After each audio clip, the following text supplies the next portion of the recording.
The census. Why does it matter?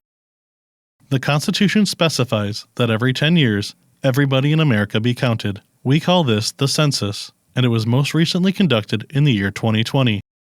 Census takers collect basic information about people living in the United States, such as their age and race.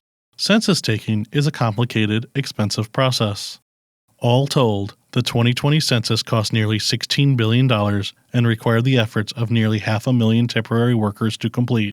Despite the Census Bureau's best efforts, every census will inevitably undercount certain populations in America that are difficult to reach.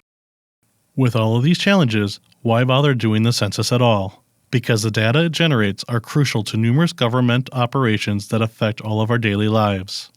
For example, the census is used to determine how many seats in the United States House of Representatives each state gets. The Constitution says every congressional district should have approximately the same number of people in it. But what happens when some states grow in population and others shrink?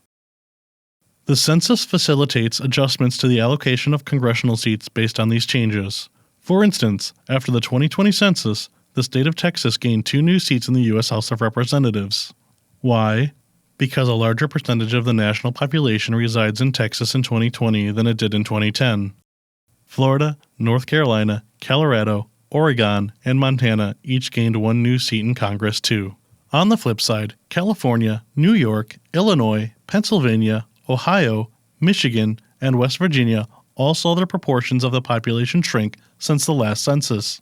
As a result, they each lost a seat in the House of Representatives following the 2020 census. But it is not just about appropriating seats fairly. The census does other things too, such as helping the government decide where to build new roads, schools, and hospitals.